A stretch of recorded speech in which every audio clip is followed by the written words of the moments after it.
Goeiemôre.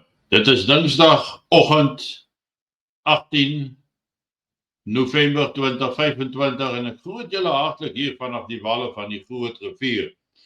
Heel eerste wil ek julle almal herinner aan vanaand se Superklets aand, 'n spesiale uitsending wat ek doen saam met die superkletsers om dan ook hierdie ekstra tipe bosberaad hierdie week te gebruik om vir hulle ondersteuning baie dankie te sê.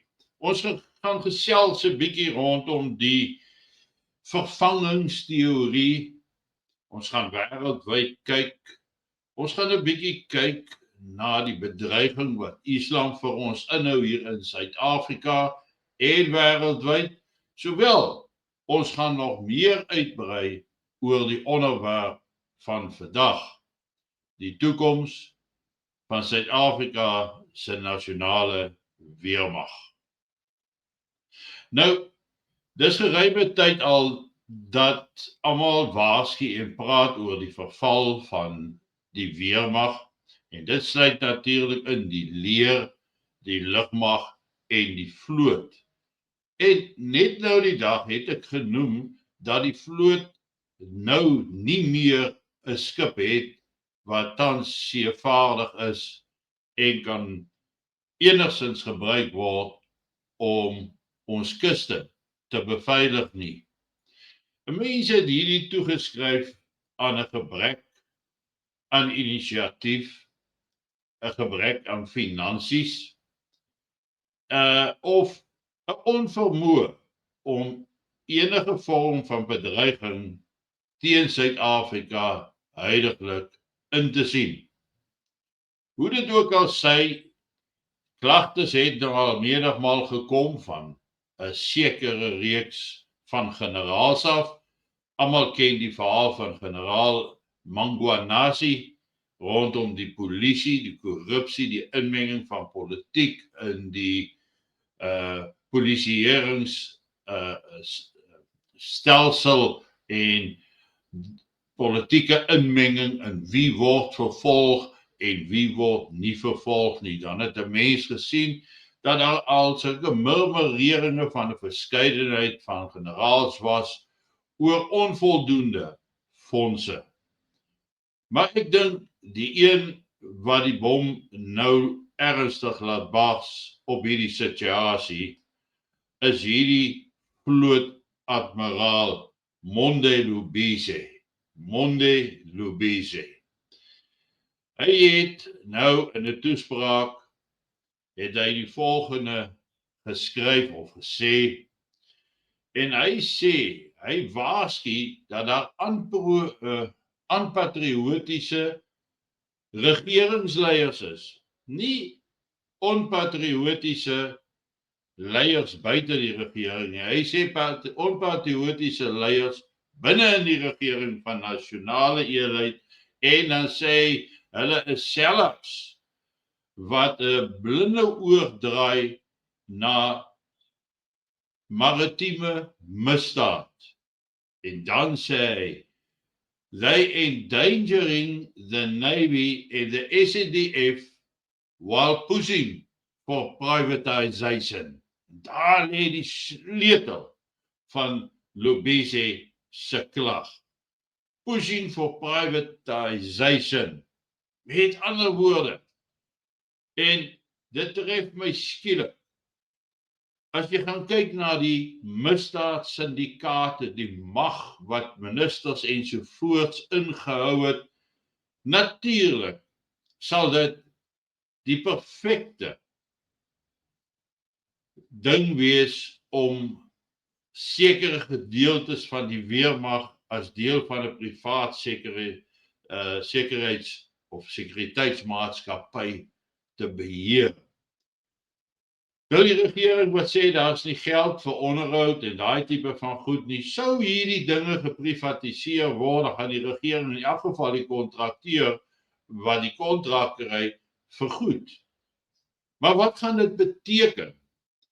Groter uitgawes, mag gesentreer weg van die regering af.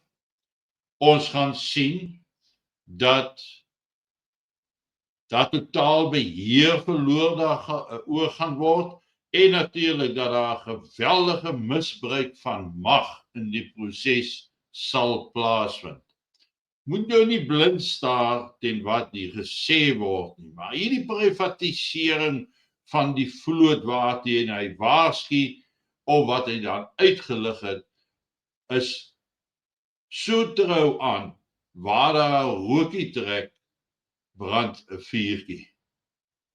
So hier is 'n spel. Ons het al gesien hoe die regering in die verlede gemaak het om beheer te kry oor Eskom, hoe beheer te kry oor sekere ander staats- en semi-staatsinstellings, en dan is waar die groot geld dan verdwyn. Nou, hierdie is uit die aard van die saak nie amptelike beleid nie, maar hy sê dan ook, as the Navy, we rejected this sellout and unpatriotic decision.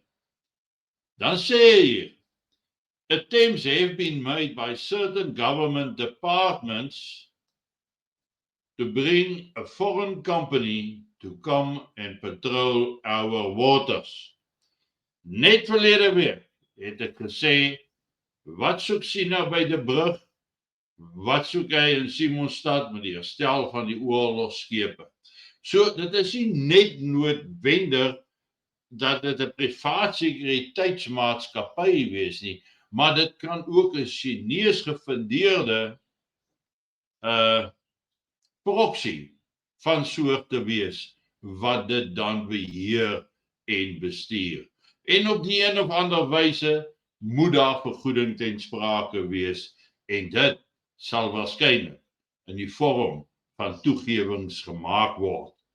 Ek weet net nie mooi of daar 'n land is in die wêreld, of nou moet ek my verkeerd uitdruk nie, maar ek twyfel of daar 'n aanvaarding van so iets gaan wees deur byvoorbeeld Amerika.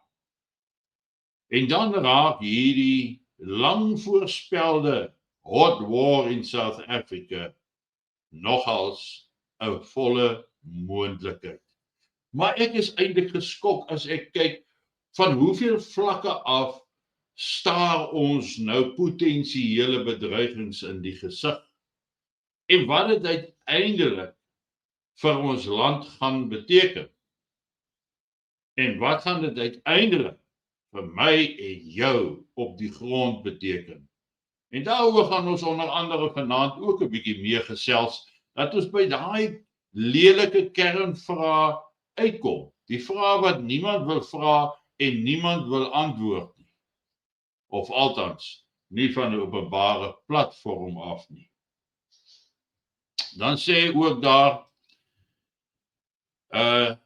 hierdie onpatriotiese sell-out en die defunding van die Navy en die weermag in die algemeen hou gevaar in en skep die geleentheid vir sodanige oorname. These consistent underfunding and incapacitating of the South African Navy and Defence Force in general is to ensure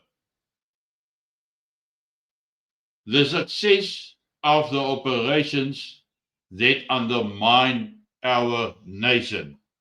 Wat hy sê is, hierdie deurlopende onderfinansiering, tekort aan die geld, lê die weermag lam en is eintlik 'n subversie van die gesag om ons land dan te ondergrawe.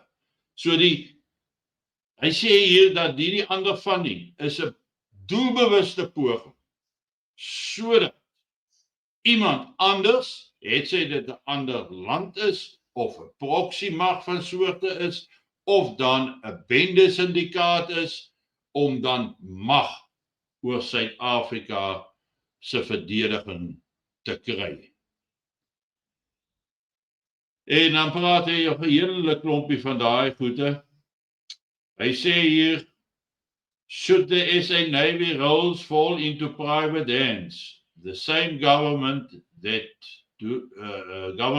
totally tells us there is no money to fund the Navy, will that same government, okay, they will have to fund whoever dan in beheer gestel word. Hulle sal in elk geval vergoed moet word. Hulle sal die regering reserves moet gebruik om daai private security force dan te finansier. Nou, hierdie storie het nog nie ten volle gebreek nie, en hy hardloop nog nie ten volle nie, maar hier gaan nog 'n hele paar goed na vore kom. Maar die feit dat 'n admiraal in die vloot dit sê, van 'n openbare platform af, is dieselfde tipe van ontbloting as wat generaal Mangwanasi van die polisie in Natal gedoen het. Mense, dit hou groot probleme in vorentoe. Dit skep 1000 vrae wat beantwoord moet word. Maar hoe dit ook al sê, dit sê vir ons dinge is drasties aan die verander in Suid-Afrika, dat die regering waarskynlik besef hulle enigste hoop om 'n mag te hê is om dit uit te kontrakteer aan 'n Chinese proxy, sodat hulle verseker is hulle sal langer in mag gehou word deur hierdie proxy mag indien hulle by die stembus die verkiesing sal verloor. En ek dink nie, daar's enige iemand wat eers 'n verlangse plan het om amper 'n oorname, al verloor jy die verkiesing, amper 'n oorname van die regering te hê, 'n gewelddadige oorname van die regering ter wille van die ANC politieke aspirasies. Nou as ons dit kyk in die agtergrond van wat die afgelope klompie maande gebeur het in die wêreld, Suid-Afrika, selfs die aanloop na die G20 beraad wat komende naweek plaasvind, en ons sien wat hier gesê word, dan is dit baie duidelik dat hier baie fyn met 'n plan gewerk word. Hoe dit gaan uitspeel, proxy, privaat sekuriteitsmaatskappye, sekere ANC heavies gaan finansiëel voordeel laat trek, en daarom gaan die hele plan, ongeag watter kant toe dit gaan nie baie weerstand ondervind nie. Maar geniet vanoggend jou kondensmelk koffie, en terwyl jy jou kondensmelk koffie geniet, dink oor wat ek vanoggend hierso gesê het vir julle, en onthou om vanaand in te skakel, regstreeks om 7:00, dan gesels ons juis oor al hierdie nuwe bedreigingkies wat kop uitsteek. Dit het aanvanklik gelyk of dit eenvoudig is. Geweld breek uit, anargie breek uit, maar dit is nou baie meer as dit. Baie meer gevare vir my en vir jou. Maak seker jy skakel vanaand in, en dan gesels ons daaroor. Mooi dag.